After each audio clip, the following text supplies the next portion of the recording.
कलयुग। कलयुग क्या है? जब जब कलयुग के अंत की चर्चा होती है तो हमारे चारों धामों का उल्लेख अवश्य आता है। मान्यताओं के अनुसार यह धाम केवल तीर्थ स्थल नहीं बल्कि धर्म की वे शिलाएं हैं जिन पर कलयुग की पूरी व्यवस्था टिकी मानी जाती है। ग्रंथों में भी इन धामों को कलयुग की सबसे गहरी और मजबूत जड़ों से जोड़ा गया है। ऐसा कहा जाता है कि जब इन जड़ों में परिवर्तन दिखाई देने लगे तो उसे साधारण घटना नहीं माना जा सकता। और पिछले कुछ समय से हमने चारों धामों पर बहुत सी ऐसी घटनाएं देख चुके हैं। कहीं प्राकृतिक आपदाओं का प्रभाव दिखाई दिया तो कहीं मार्गों का बार बार बाधित होना या टूट जाना, पहाड़ों का गिर जाना, कहीं मौसम का असामान्य व्यवहार तो कहीं व्यवस्थाओं में अचानक परिवर्तन हो जाना। और अगर हम पिछले कुछ समय पर नज़र डालें तो हमने इन्हीं धामों से जुड़ी कई ऐसी घटनाओं के बारे में सुना और देखा है। उत्तर दिशा में बद्रीनाथ धाम को सदियों से धर्म और स्थिरता का प्रतीक माना गया है, लेकिन पिछले कुछ वर्षों में यहाँ प्रकृति का व्यवहार कुछ अलग ही देखने को मिलता है। कभी यात्रा के मौसम में अचानक बर्फबारी शुरू हो जाती है, कभी अलकनंदा नदी का जल स्तर कई बार अचानक बढ़ता हुआ दिखाई देता है। तो श्रद्धालु कहते हैं कि जिस मौसम का अनुमान पहले आसान हुआ करता था, अब वही मौसम पल भर में बदल जाता है। क्या यह केवल प्राकृतिक परिवर्तन है या फिर समय के साथ कुछ और भी बदल रहा है? अब चलिए पश्चिम दिशा की ओर। द्वारका धाम, भगवान श्री कृष्ण की नगरी, जिसका संबंध स्वयं समुद्र से है और जुड़ा हुआ माना जाता है। पिछले समय में यहाँ समुद्र की लहरों में असामान्य तीव्रता देखने को मिली थी। कुछ लोग कहते हैं कि द्वारका और समुद्र के बीच एक मौन संवाद चलता रहता है। क्या समुद्र का यह बदला हुआ स्वरूप केवल प्रकृति का नियम है या प्राचीन कथाओं की एक परछाई पूर्व दिशा में स्थित जगन्नाथपुरी धाम, जहां आस्था हर तूफान में अडिग दिखाई देती है। बीते वर्षों में यहाँ कई भीषण चक्रवात आए, तेज हवाएं, लेकिन इन सब के बीच जगन्नाथ धाम का स्वरूप लोगों के लिए आश्चर्य का विषय बना रहा। श्रद्धालु कहते हैं कि तूफान आए, सब कुछ आए, लेकिन आस्था अपनी जगह स्थिर रही। यहाँ यह केवल संयोग था या किसी गहरे संकेत की ओर इशारा था। दक्षिण दिशा में स्थित रामेश्वर धाम भी पिछले समय में चर्चाओं में रहा है। समुद्र के जल स्तर में बदलाव और तेज हवाओं के कारण तटीय इलाकों में जल भराव देखा गया था। क्या यह केवल प्राकृतिक चक्र है या समय के साथ बढ़ता असंतुलन जिन्होंने लोगों को सोचने पर मजबूर कर दिया है? क्या यह सब केवल संयोग था या फिर यह उन संकेतों की ओर इशारा कर रहे हैं जिनका उल्लेख प्राचीन ग्रंथों में पहले से किया गया है? हम यह कोई दावा नहीं कर रहे हैं, लेकिन सवाल उतना ही जरूरी है। क्या यही चार धाम हमें कलयुग के अंत का संकेत देंगे? क्या कहती है भविष्य मालिका विष्णु पुराण और कल्कि पुराण में? तो चलिए हम वीडियो शुरू करते हैं। और क्या आपने कभी सोचा है कि अगर कलयुग सच में अपने अंतिम चरण में है तो उसके संकेत कहाँ दिखाई देंगे? युद्धों में, राजनीति में या फिर प्रकृति में? बल्कि ग्रंथ कहते हैं कलयुग के सबसे बड़े संकेत शोर में नहीं बल्कि उन स्थानों पर दिखाई देते हैं जहां शांति होनी चाहिए। और हैरानी की बात तो यह है कि भारत में 4 ऐसे स्थान हैं जिन्हें युगों की रीढ़ कहा गया है। चारों धाम। अगर कलयुग डगमगाता है तो सबसे पहले इन्हीं चारों धामों की ऊर्जा में बदलाव आता है, ऐसी मान्यताओं में कहा गया है। पर सवाल यह है, क्या चारों धाम केवल तीर्थ हैं या फिर ऐसे आध्यात्मिक स्तंभ हैं जिन पर एक एक युग टिका हुआ है? ग्रंथों में एक पंक्ति आती है, जब धर्म की जड़ें हिलने लगे तब युग परिवर्तन निकट होता है। और यह जड़ें चारों दिशाओं में स्थापित की गई थी, उत्तर, दक्षिण, पूर्व और पश्चिम। यानी चारों धाम। उत्तर दिशा में स्थित बद्रीनाथ धाम, जहां भगवान विष्णु नारायण रूप में विराजमान माने जाते हैं। और कहा जाता है कि जब संसार भोग में डूबता है तब भगवान स्वयं तप के माध्यम से संतुलन बनाए रखते हैं। इसलिए बद्रीनाथ धाम सिर्फ एक तीर्थ नहीं बल्कि तप और संयम की चेतावनी माना जाता है।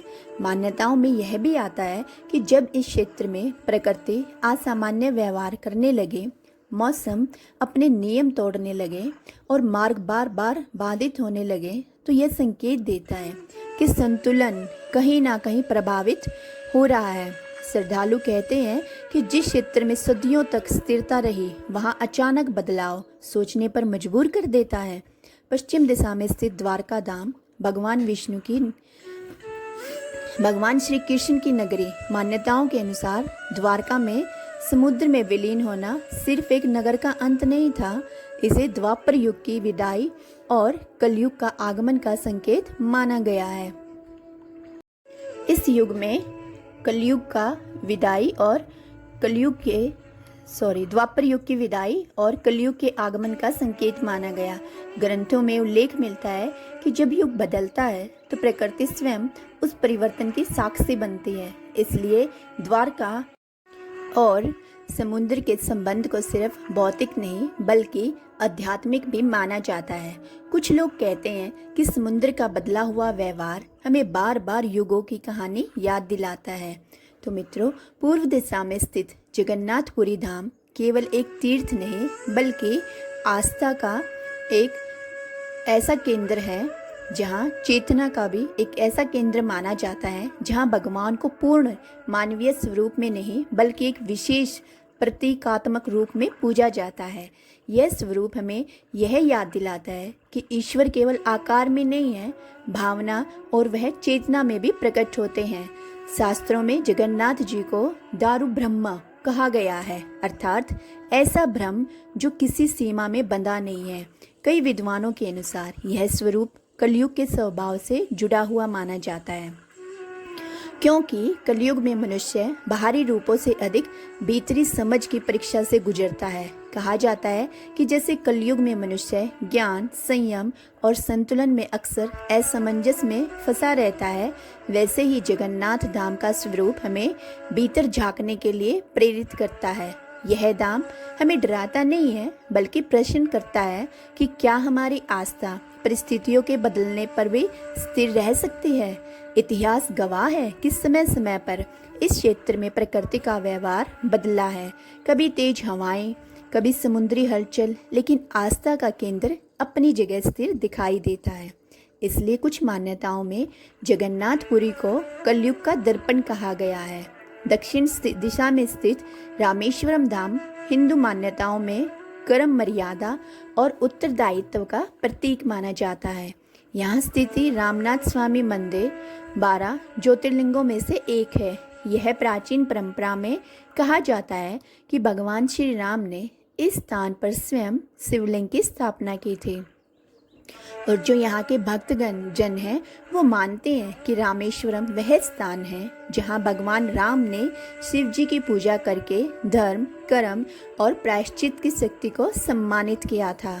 यह धाम हर युग में मानवता को याद दिलाता है कि ईश्वर भी कर्म और मर्यादा के नियमों से अलग नहीं होते हैं। प्रकृति ने भी रामेश्वरम को कभी शांत और कभी उथल पुथल वाला दिखाया। बीते कुछ वर्षों में यहाँ असामान्य समुद्री तूफान, तेज हवाएं और जल भराव जैसे प्राकृतिक बदलाव देखे गए हैं। स्थानीय लोग मानते हैं कि यह परिवर्तन केवल मौसम नहीं बल्कि समय के बढ़ते असंतुलन और कलयुग के संकेत हो सकते हैं। और मान्यताओं के अनुसार जब समाज अपने कर्मों से विमुख होने लगे तो ऐसे धाम मनुष्य को आत्मचिंतन और धर्म के मार्ग पर लौटने का अवसर देते हैं। रामेश्वरम का यह प्राकृतिक और दिव्य संगम क्या कलयुग के अंत और सतयुग के आगमन के संकेतों में से एक माना जाता है। कलयुग के अब भी केवल 5000 साल ही बीते हैं, लेकिन आज जिस तेजी से अपराध, धोखा और स्वार्थ बढ़ रहा है, उसे देखकर ऐसा लगता है कि कलयुग अपने अंतिम दौर की ओर बढ़ रहा है। धार्मिक ग्रंथों जैसे भविष्य पुराण, ब्रह्म पुराण, विष्णु पुराण और कल्कि पुराण में भी बताया गया है कि कलयुग का अंत अचानक एक दिन में नहीं होगा। इसके लिए समय पहले से संकेत देता है। लगभग 500 साल पहले संत दास ने और अन्य संतों ने मिलकर एक ग्रंथ लिखा जिसे हम आज भविष्य मालिका के नाम से भी जानते हैं। इस ग्रंथ में बताया गया है कि कलयुग 3 चरणों में समाप्त होगा। भविष्य मालिका के अनुसार सबसे पहले कलयुग का प्रभाव कमजोर होगा, फिर धरती एक बड़े बदलाव से गुजरेगी और अंत में एक नए युग की शुरुआत होगी। तो पहले चरण व्यवस्था में गड़बड़ी, इस चरण में शासन, समाज और लोगों की सोच में बदलाव दिखाई देने लगते हैं। जो बातें पहले गलत मानी जाती थी वे धीरे धीरे सामान्य लगने लगती हैं। यह कोई विनाश नहीं होता बल्कि समय की पहली चेतावनी होती है। दूसरा चरण धर्म में भ्रम। इस दौर में धर्म तो रहता है लेकिन लोग उसका मतलब अपनी सुविधा से निकालते हैं। परंपराएं होती हैं लेकिन उनका पालन कमजोर पड़ने लगता है। यानी धर्म खत्म नहीं होता, बस उसका सही अर्थ धुंधला पड़ जाता है। और तीसरा चरण है छिटने का समय। यह दौर किसी एक दिन की तबाही नहीं होता, इसमें वही चीज़ें आगे बढ़ती हैं जो समय की कसौटी पर खरी उतरती हैं। जो टिकने लायक नहीं होता वह अपने आप पीछे छूट जाता है। इन तीनों चरणों के बीच एक शक्ति का उल्लेख मिलता है जिसे शास्त्र समय का संतुलन कहते हैं। यही शक्ति आगे चलकर धर्म को फिर से मजबूत करती है। अब सवाल यह है, क्या हम आज अपने आसपास इन चरणों को महसूस कर रहे हैं? क्या ये वही संकेत हैं जिनका जिक्र ग्रंथों में पहले से किया गया था? इसी को समझने के लिए अब हम विस्तार से जानेंगे कलयुग के पहले चरण के संकेत। भविष्य मालिका की मान्यताओं के अनुसार जब कलयुग अपने अंतिम दौर में पहुंचता है तो धरती पर मौसम का संतुलन धीरे धीरे बिगड़ने लगता है और कहा गया है कि उस समय हर मौसम अपनी सीमा से थोड़ा आगे बढ़ने लगता है। गर्मी के दिनों में तापमान सामान्य से ज़्यादा बढ़ने लगता है जिससे लोगों को असहजता महसूस होती है। सर्दियों में ठंड सामान्य से अधिक तीव्र हो जाती है जिससे शरीर सुन्न पड़ने जैसा अनुभव होता है। और वही वर्षा ऋतु में लगातार और अधिक बारिश देखने को मिलती है जिससे कई स्थानों पर जल भराव की स्थिति बन जाती है। और मान्यताओं में तो यह भी कहा गया है कि इन सब के बीच कभी कभी हुमस और घुटन जैसा माहौल बनता है जिससे लोगों को यह महसूस होने लगता है कि प्रकृति अपने पुराने संतुलन से हट रही है। भविष्य मालिका इसे किसी एक दिन की आपदा नहीं बताती बल्कि समय के साथ होने वाले एक धीरे धीरे परिवर्तन को बताती है। इसके अनुसार कलयुग का एक चरण समाप्त होने के बाद एक दूसरा दौर शुरू होता है जिसे ग्रंथों में महाविनाश का चरण कहा गया है।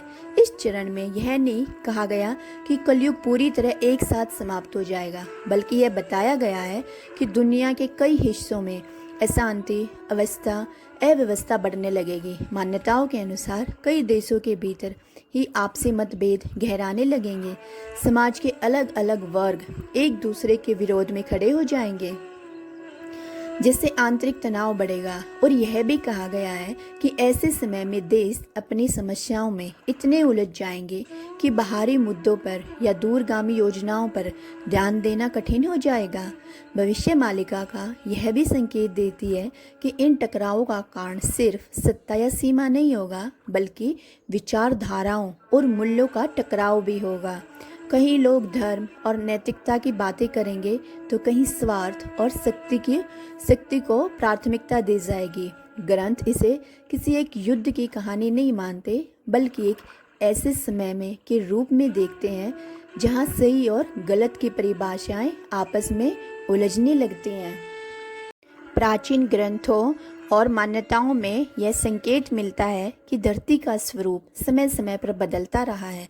कहा जाता है कि प्रकृति के बड़े परिवर्तन के दौरान कई प्राचीन नगर, गांव और सभ्यताएं या तो नष्ट हो गई या फिर जल में समा गई। इन्हीं मान्यताओं में भगवान श्री कृष्ण की नगरी द्वारका का उल्लेख भी आता है जिसे समय के साथ समुद्र में विलीन हुआ माना जाता है। आज भी समुद्र में उसके नीचे द्वारका से जुड़े अवशेषों की चर्चा होती रहती है जो लोगों के मन में कई सवाल खड़े करते हैं। भविष्य मालिका की कुछ व्याख्याओं के अनुसार कलयुग के अंत के बाद धरती पर बड़े प्राकृतिक परिवर्तन देखने को मिल सकते हैं।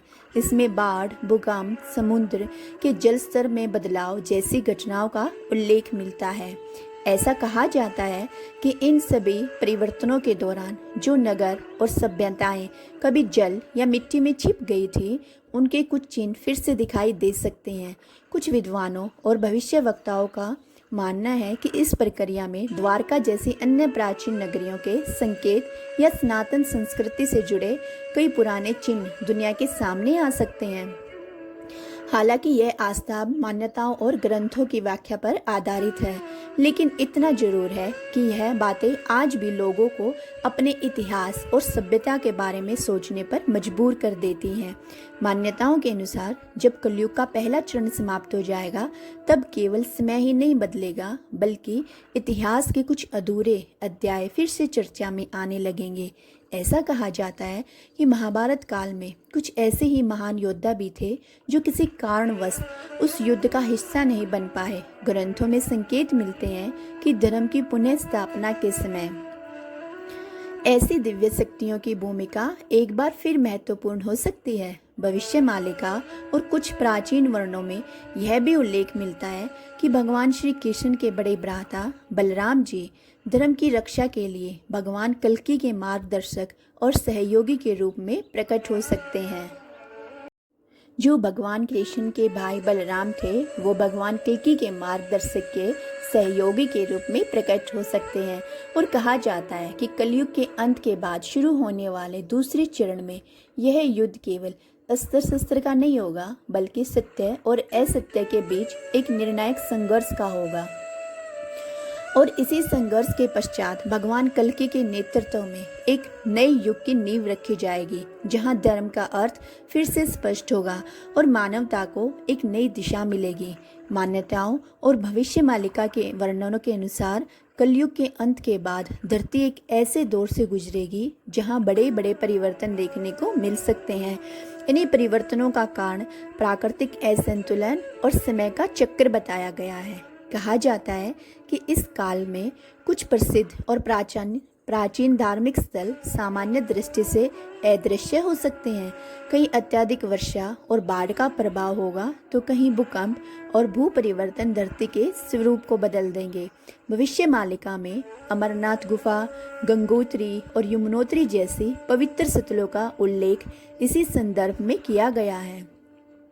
यह विलुप्त होना किसी स्थायी अंत का संकेत नहीं होगा, बल्कि एक नए अस्थायी परिवर्तन माना जाता है। ग्रंथों के अनुसार महाविनाश के इस चरण के बाद जब नया युग प्रारंभ होगा, तो यही पवित्र स्थल एक नए रूप और नई व्यवस्था के साथ पुनः प्रकट हो सकते हैं। ऐसा माना जाता है कि यह परिवर्तन आस्था को समाप्त करने के लिए नहीं, बल्कि उसे नए स्वरूप में स्थापित करने के लिए होगा। तो आपने वर्तमान समय में यह महसूस कर रहे हैं, तो हमें कमेंट में लिखकर जरूर बताएं। और संसार के अलग अलग हिस्सों में अस्थिरता और तनाव बढ़ रहे हैं। कई देश आपसी मतभेदों के कारण दो गुटों में बटे दिखाई दे रहे हैं। इन संघर्षों का असर सीधा आम लोगों के जीवन, रोजगार और सुरक्षा पर पड़ रहा है। भविष्य मालिका ऐसे प्राचीन वर्णों में संकेत मिलता है जब आंतरिक कलह, अपराध और युद्ध करने के बजाय और फैलने लगते हैं, तो उसे एक बड़े परिवर्तन का मोड़ माना जाता है।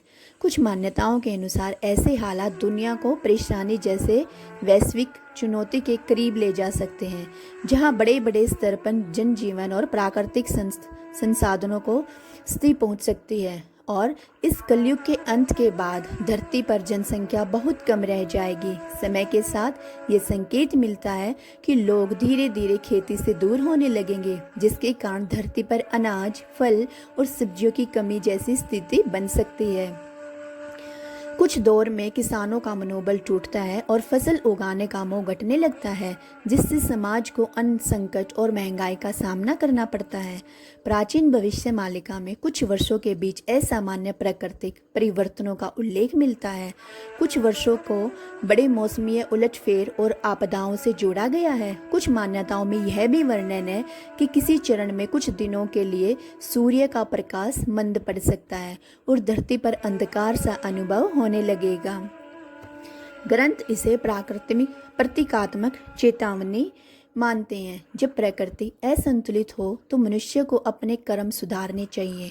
उत्तर दिशा में स्थित बद्रीनाथ धाम सदियों से धर्म और स्थिरता का प्रतीक माना गया है। यह केवल तीर्थ स्थल नहीं बल्कि धरती पर धर्म की नींव और संतुलन की अंतिम परीक्षा का केंद्र है। बर्फ से ढके पर्वत और अलकनंदा नदी का प्रवाह इस स्थान को रहस्यमयी ऊर्जा से भर देते हैं। मौसम अचानक बदल जाता है, कभी कभी बर्फबारी, कभी नदी का जल स्तर अचानक बढ़ना, और ऐसा केवल प्राकृतिक कारणों से नहीं होता। पुराणों और भविष्य मालिका में कहा गया है कि यह संकेत है कलयुग के अंतिम समय में धर्म और अधर्म के बीच संतुलन कमजोर होने वाला है। यहाँ 7 अमर आत्माएं जैसे हनुमान जी, अश्वत्थामा जी, परशुराम जी और धर्म की रक्षा करते हैं। यह दर्शाता है कि मानवता के दुख के समय भी ईश्वर का मार्गदर्शन मौजूद रहेगा और वही टिकेगा जो नए युग में धर्म की स्थापना करेगा। पश्चिम दिशा में द्वारका धाम भगवान कृष्ण की नगरी समुद्र के किनारे स्थित है। यहाँ समुद्र की लहरें और तटीय तूफानों में अद्भुत रहस्य छुपा है। स्थानीय मान्यताओं के अनुसार द्वारका नगरी कभी समुद्र में डूब चुका था और भविष्य में इसके अवशेष फिर से दिखाई दे सकते हैं। समुद्र और द्वारका के बीच एक ऐसा मौन संवाद चलता है जिसे केवल संवेदनशील लोग ही महसूस कर सकते हैं। कलयुग के अंतिम समय में द्वारका का यह रहस्य धर्म और अधर्म के बीच की जंग का प्रतीक बनेगा। समुद्र के बदलते स्वरूप और किनारों पर कटराव केवल प्रकृति नहीं बल्कि समय के साथ मानवता के पतन का भी संकेत है। पूर्व दिशा में स्थित जगन्नाथपुरी धाम, जहां भगवान अधूरे स्वरूप में पूजे जाते हैं, कलयुग का प्रतीक माना जाता है। कहा जाता है मनुष्य कलयुग में ज्ञान, संयम और संतुलन में अधूरा होगा। यही अधूरापन पूरे धाम में झलकता है। बीते वर्षों में कई भीषण चक्रवात और तेज हवाएं चली, लेकिन आस्था अपनी जगह स्थिर रही। यही दर्शाता है जब मानवता अस्थिर होती है तब भी आस्था और धर्म के मूल सिद्धांत टिके रहते हैं। पूरी धाम का यह रहस्य है कि यह केवल तूफानों और विपत्तियों में नहीं बल्कि मानव हृदय में धर्म की स्थिरता की पहचान कराता है। दक्षिण दिशा में रामेश्वरम धाम स्थित है, जहां भगवान राम जी ने स्वयं शिवलिंग की स्थापना की। यह स्थान कर्म, मर्यादा और उत्तरदायित्व का प्रतीक है। समुद्र के जल स्तर में बदलाव, तेज हवाएं और असामान्य ज्वार भाटा इसे और रहस्यमयी बनाते हैं। स्थानीय मान्यताओं के अनुसार रामेश्वरम में स्थित शिवलिंग केवल वही देख सकता है जो आत्मा और मन से शुद्ध है। भविष्य मालिका में संकेत मिलता है कि कलयुग के अंतिम समय में रामेश्वरम का यह रहस्य मानवता को कर्म और धर्म के मार्ग पर लौटने का संदेश देगा। बल्कि कल की अवतार इन चारों धामों के माध्यम से हमें यही याद दिलाते हैं कि धर्म, आस्था और मानवता की नींव हमेशा मजबूत रहती है। तो आपको आज की यह कथा में बस इतना ही। जय श्री कल्कि भगवान जी। अगर आज आपको हमारी कथा पसंद आई है तो प्लीज़ हमारे चैनल को लाइक, शेयर और सब्सक्राइब अवश्य करें और कमेंट में लिखें जय हो कल्कि भगवान जी की।